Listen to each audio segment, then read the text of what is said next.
Throughout the year, 2 Wants to Know and our Call for Action team have been working to help you. Our team makes calls and sends emails, all to help you, the viewers, resolve consumer issues with a business or company. Here are some examples of what our team can help you with. Maybe you ordered something and paid for it, but it never came and you want a refund. Or you might have an appliance that's under warranty, but the company isn't fixing it. Over the next 30 minutes, we are showing you people that we have helped throughout 2024. 2 Wants to Know's Kevin Kennedy is constantly working to solve your problems. So this first case deals with a faulty car loan involving an apparent forged signature.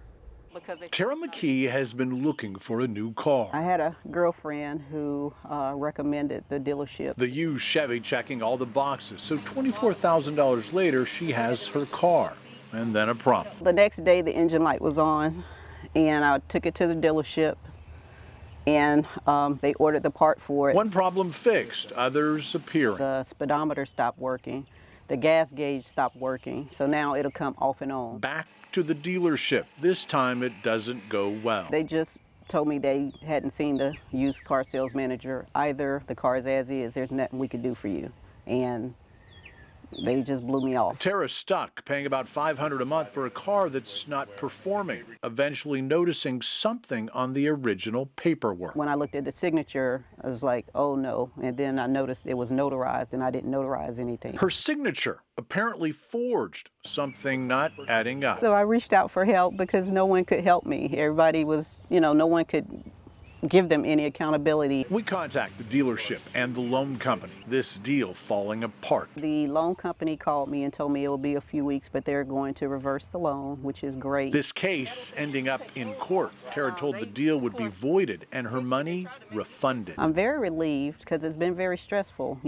They blow you off and no one can help you. The loan payment's voided. Tara is all smiles. I'm very thankful for your time, and it wouldn't have happened without you asking questions, so I appreciate it. You see, the dealership walked away, letting Tara keep the car. That's what they told me. Kevin Kennedy, 2 Wants to Know. In another case, a Greensboro woman went to get work done on her car. The bill went from $2,000 to $4,000 with a long list of repairs. Phyllis Boyd took her car to the dealership 4 times, each time with the same issue. Her car was leaking in her driveway. After the 4th time and a $4,000 price tag, she reached out to us. We called the dealership, spoke with the service manager and the general manager, and they agreed to sell Phyllis another car and credit her for most of the repair bills. If it wasn't for you, I wouldn't have a vehicle, so I thank you from News 2. And you can bet that new car starts every morning and runs well. There are also no leaks in the driveway. A road trip from Greensboro to Myrtle Beach hit a snag for a local family. Their rental van broke down along the way. They waited hours for help, ended up ditching the car, and their troubles got worse when they learned someone had stolen it the next day. We share how 2 Wants to Know's Kevin Kennedy helped make things right. On the road to Myrtle Beach, Rico Worthy renting a passenger van for the drive. We set out to travel that way. I just picked them up, ready for a trip to go. 6 people and his family on board. They're about halfway there when the tire blew out. From driving to parked, Rico calls the rental company. They said the van that I had no spare, and also they did not have any replacement vehicle. The family told someone would be on the way to help. 5 hours later, Rico calls back. I pretty much told him, hey, I'm gonna leave the van. This is, the vans, I've hid the keys. A friend picking them up. The van left and then stolen a day later. The rental company calling Rico. So at that point, I'm thinking, okay, are you trying to make me liable for the van?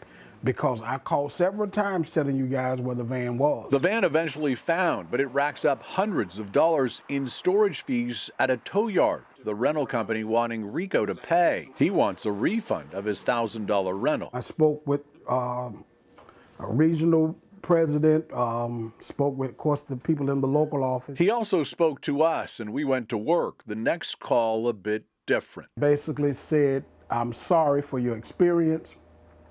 We're going to make sure that we rectify everything that you went through. The storage fees dismissed, the refund processed. Rico satisfied. Awesome. Thank God that I called you guys, so Awesome. Maybe the next time, instead of driving, the family chooses a different way to travel. In Greensboro, Kevin Kennedy, 2 Wants to Know. Imagine watching your apartment flood over and over again without a solution. That was life for Ashley Leggett of Greensboro. All her problems trace back to a faulty drain. She needed help and knew where to go. Walk outside of Ashley Leggett's old apartment and you walk into her nightmare. And this was the only drain that they had. When it rains, the small patio floods 3 times, water pouring into her home. The third time, no one was home. So when I got here, the water was all the way to the front door, and it was about an inch or so of water. Does it matter? This is what she came home to, Ashley giving us the play-by-play account. Yep, just swiffering it on out of here. The cleanup frustrating, the water damaging several items. My vacuum cleaner is ruined. My son had bean bags, they're gone.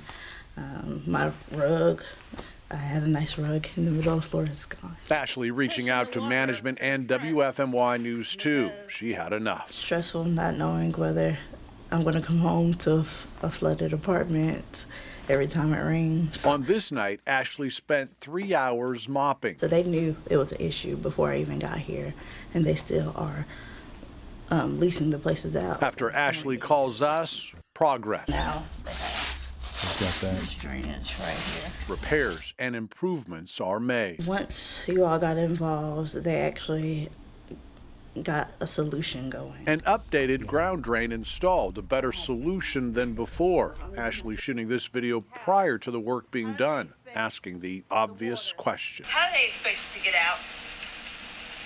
How? How do they expect the water in my patio to get out? Ashley also wanting out of her lease, that is. And with our help, the complex allows her to leave early without any penalty. As for the new tenant, here's hoping these fixes prevent this from happening again. In Greensboro, Kevin Kennedy, 2 Wants to Know. A leak in Deborah Rickards' home led to a confrontation with her HOA. It took a while to get settled, but things got rolling after she reached out to 2 Wants to Know. Rickard noticed water flowing from her yard down the street. She called a plumber to learn that a pipe in her yard was leaking after a tree root wrapped around the pipes. Between the repair and tree removal, Rickard was left with bills of more than $3,000. That's when she tried to reach out to her HOA. They just ignored me, and I know they were going to figure out if they ignored me long enough, I'd just go away. Well, the HOA returned our phone calls and a short time later paid Rickard back for all the bills. What started as a small hole nearly a decade ago turned into a big and deeper problem. How we helped make their backyard enjoyable again. Next. And later, a simple piece of paper keeping a triad woman from collecting thousands of dollars. How 2 Wants to Know helped her get a birth certificate and changed her life. All right, so imagine discovering a bunch of holes in your backyard. Yeah, a Greensboro couple dealt with that and discovered the problem actually went back decades. Love it here. I just love Greensboro. For the past 34 years, Deborah Henderson has lived here. This is home. It's not a house, it's home. The ranch-style home didn't look like this back in 1990. A box, just a box.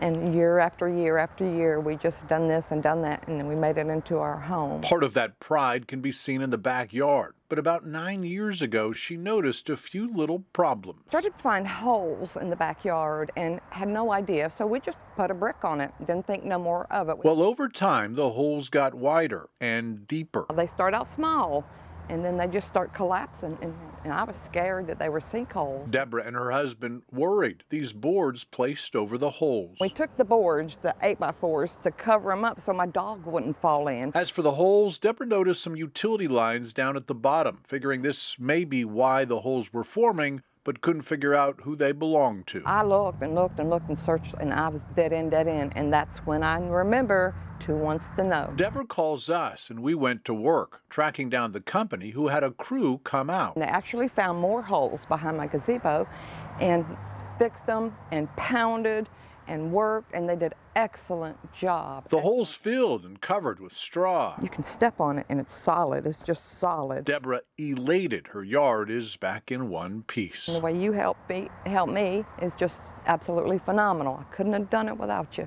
There's no way. This case closed, just like the holes. In Greensboro, Kevin Kennedy, 2 Wants to Know. In our next case, an Archdale couple waited years to get a new roof. When they did, it seemed okay until it started leaking and didn't stop. The roofing company wanted thousands to fix their shoddy work. At this point, we're like, patching's not going to work. We've had 4 roofing companies tell us, you know, it's not installed correctly. The Lovings reached out to 2 Wants to Know after the company refused to replace the roof and wanted to charge to patch it. We contacted the company, and a few days later, they agreed to cover the cost of a new roof. Both parties agreed to settle for $22,000. The Lovings took that money to another company and now have a brand new roof. What 2 Wants to Know's Kevin Kennedy works a case. He does not stop until he gets results. Sometimes that quest can take a while. That was the case for a Brown Summit woman facing foreclosure. After a stressful time for her, we can now say this case is closed. Just off Highway 29 in Brown Summit is the home of Quandra Graves. I love it. I love the area. Absolutely. The perfect home with one unexpected problem. A couple years ago, Quandra had to apply for mortgage relief. At first, they approved us for 3 months. And then once that 3 months was over, they said that if we still needed it, we can reapply. The bank would ultimately provide a 1-year forbearance. The way they explained to me is that it would be like a second mortgage.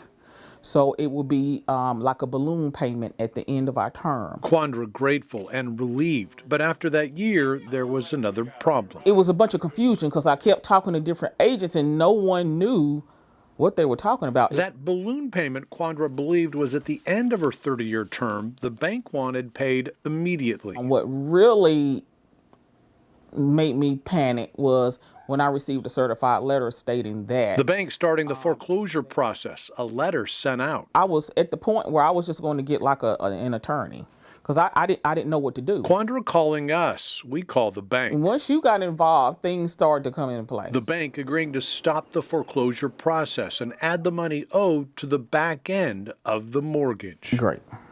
Yeah, it feels great. Quandra can keep her home. Thank you. Thank you. Thank you. Thank you. I'd say that's worth a smile. In Brown Summit, Kevin Kennedy, 2 Wants to Know. A Triad woman wanted to make sure she got to spend forever with her husband. She got a grave marker next to where he was buried, and everything seemed fine. But she later noticed some problems, leaving her heartbroken.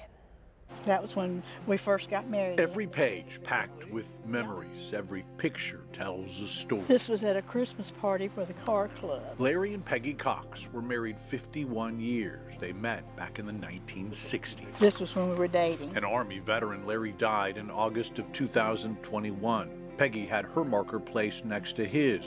There's just one problem. They had Peggy T. Cox instead of Peggy C. Cox. They had my birth date as December the 15th of 47 instead of May the 14th of 48. Somehow the cemetery has the wrong Peggy next to her Larry, and she is next to some guy named Harrison Burris. I've called corporate numerous times. Lee both have been up there numerous times. Lee is her son. Peggy trying to get this issue resolved for more than a year. They said, we're going to research it. We're going to research it. That's all they would ever say. We'll research it and call you back. We never got a call back. On every anniversary or birthday or holiday or any visit for that matter, this is what Peggy would see, a different marker next to her Larry. It's heartbreaking that you can't get them to do anything. Peggy hadn't given up the fight, but she was close. I was at the end of my rope. I had done everything I knew to do. I had called a lawyer. He wrote him a letter. What she didn't do until last year was call us. It's bad enough to lose a loved one, but when you have to fight the cemetery. That fight didn't last much longer. After we contacted the cemetery, the marker was moved a short time later. It's in the right spot now, thank you. Peggy doesn't have any immediate plans to lay with Larry yet, but when the time comes, I feel much better. At least she knows everything is how it should be. Kevin Kennedy, 2 Wants to Know.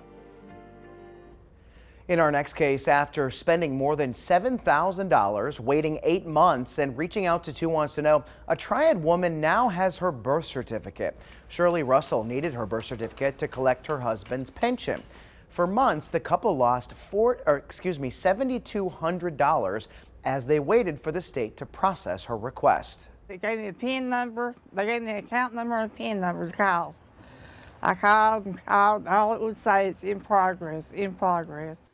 So we contacted the state and spoke with someone at Vital Records. A couple weeks later, Russell's birth certificate arrived, and the next month, they received their first pension check. Oftentimes we hear about children who are struggling with a step-parent. Abigail Morgan had the exact opposite experience. Yeah, she loved her stepdad so much, she wanted to take his name. Delays with the state almost derailed the plan. The definition of a father is simple, but not all fathers are created equal. He wasn't exactly present. He kind of did his own thing. When Abigail was about 8 years old, her father and mother divorced. I remember feeling a little bit confused. I wasn't entirely sure what was going on. A few years later, her mom met David Morgan. It's like, who is this person that's coming in here? David and Jennifer would later marry. Abigail had a stepfather. We weren't very close for the first 2 years or so. But time and family outings were forging a bond, a relationship growing. Having a stepfather was pretty cool. I'd never really felt a close father-daughter relationship beforehand. As the years went by, David and Abigail became family, real family. Oh, I love him to death. I would do absolutely anything for him. Abigail made plans to do one of those anythings. She saved money, filed documents with the court, and hoped to surprise David last year on Father's Day. When I told him, he kind of started tearing up just a little bit, and he never does that. Abigail didn't get David just anything. In fact, she decided to take something from him, his last name. He's just blown away from it all. The plan, however, didn't go perfectly. There were delays with NC Vital Records. A birth certificate with her new name never came. Their attorney suggested the family call us. We emailed DHHS, and within a few weeks, Abigail officially became Abigail Morgan. He can go to other people and say, you know, this is my daughter, like, this is my girl now. A father is by definition a biological term, but to Abigail, this father is everything. Kevin Kennedy, 2 Wants to Know. That's an amazing story to end on. hear. All right, these are just a few of the people we have helped over the years. There have been so many others. That's right, and as of the end of November, we have saved News 2 viewers nearly $30,000 and closed more than 600 cases. If you need help, here is what you need to know. You need paperwork to prove your case. So receipts, estimates, warranties, invoices, emails, and text messages will work. Remember, you can call from 11 to 1 on Tuesdays or Wednesdays and talk one-on-one with a consumer advocate. And you see that number there on your screen. You can contact the Call for Action team by calling that number. You can talk to one of our volunteers one-on-one about your consumer issue. Check the 2 Wants to Know section of our website for more information.